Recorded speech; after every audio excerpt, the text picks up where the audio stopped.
Can anybody out there hear me? Hear me? Can anybody out there hear me? এতিয়া আমি ডাটাটো open কৰিব লাগিব ডাটাটো open কৰিলোঁ এতিয়া বেক কৰি এতিয়া আমি ফটোৰুম এপছটো আমি ঠাইলৈ যাব লাগিব এতিয়া আমি ফটোটো ফাৰ্ষ্টটো এডিট কৰি ল'ম ফটোৰুম অপেন হ'ল এতিয়া এইটো তলৰ মাৰিব লাগিব এতিয়া আমি গেলাৰীৰ পৰা ফটো বিচাৰিব লাগিব যেটো ফটো আমি এডিট কৰিব লাগে এতিয়া আমি পাই গ'লোঁ এখন চিম্বলৰে আমি এতিয়া থাম্বনেইল বনাব লাগিব আপোনালোকে দেখিছাই এনেকৈ বনালোঁ তিনিটা অপশ্যন পাব তিনিটা অপশ্যনৰ ফাৰ্ষ্টটো আমি একেবাৰে ফাৰ্ষ্টটো এইটোক ল'লোঁ ইয়াক আমি ছেভ কৰিব লাগিব এই ওপৰত তিনিটা অপশ্যন আছে তিনিটা অপশ্যনে এইটো চুকৰটো মাৰিব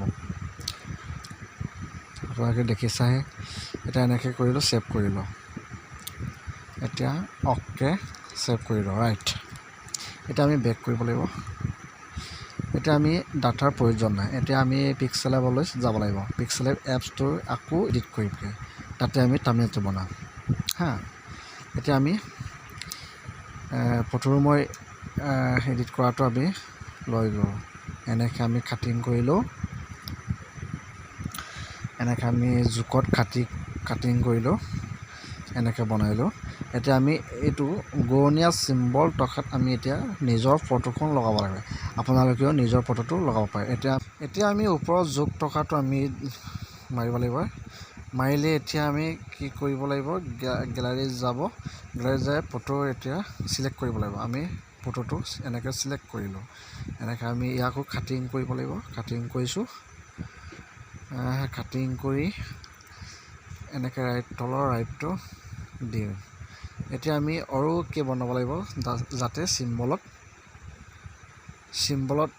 দৰি লোৱাকৈ এতিয়া আমি এনেকৈ অৰুকৈ লগালোঁ এনেকৈ মাজত লগাই লওঁ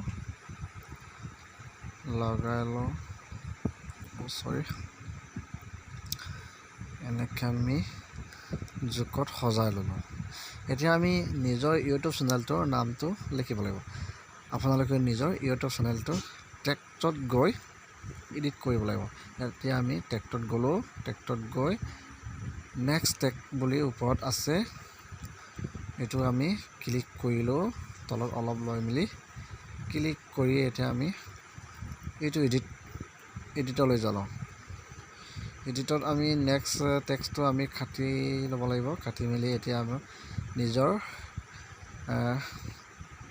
ইউটিউব চেনেলটোৰ নামটো লিখিব লাগিব মোৰটো আছে MP টেকন'লজি এতিয়া হ'ল ৰাইট এতিয়া আমি অ'কে দিলোঁ অ'কে আমি ইয়াত বগা হয় এইটো বগাটো মই বাৰু বনাম ইয়াক আমি এনেকৈ অজাই ল'লোঁ এতিয়া আমি AB অপশ্যনটো যাবলৈ এতিয়া AB আখৰখন এডিট কৰিবলৈ এনেকৈ আমি বহুত আখৰ ষ্টাইল পাব ষ্টাইলটো এটা আমি চিলেক্ট কৰি এনেকৈ মাৰিলোঁ মাৰি মেলি আকৌ আমি এতিয়া কালাৰ যাব লাগিব এনেকৈ আমি কালাৰটো মিলাই মেলি সজাব লাগিব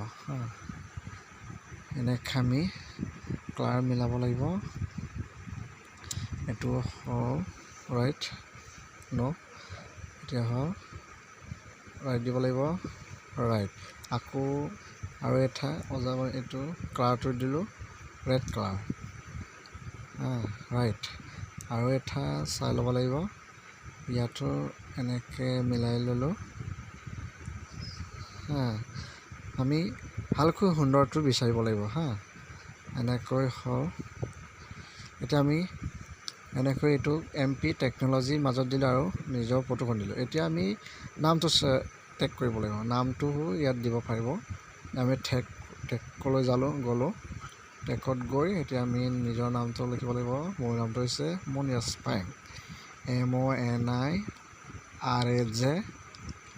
মনিৰাজ PAYENG ফাইং।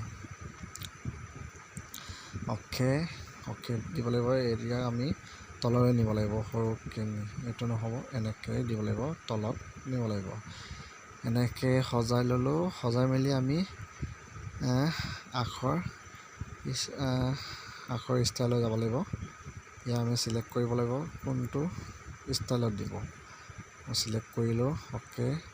আকৌ এতিয়া আমি কালাৰটো যাব লাগিব। আখৰটো কালাৰ কি কালাৰ দিব এতিয়া আকৌ চিলেক্ট কৰিব লাগিব। ইয়াক এনেকৈ ল'লোঁ, এনেকৈ দিলোঁ।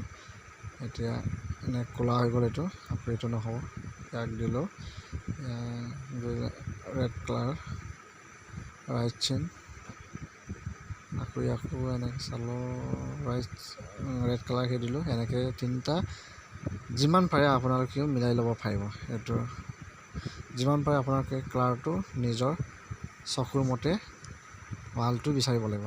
ফাইনেলি এতিয়া হৈ গ'ল। এতিয়া আমি এনেকৈ ছেভ কৰিবলৈ এক্সপৰ্ট ইমাজিন এক্সপৰ্ট ইমাজিন গৈ ছেভ টু গেলাৰী, আমি গেলাৰীত ছেভ কৰিলোঁ। ছেভটো কৰি স্ক্ৰীনশ্বটটো মাৰিব লাগিব যাতে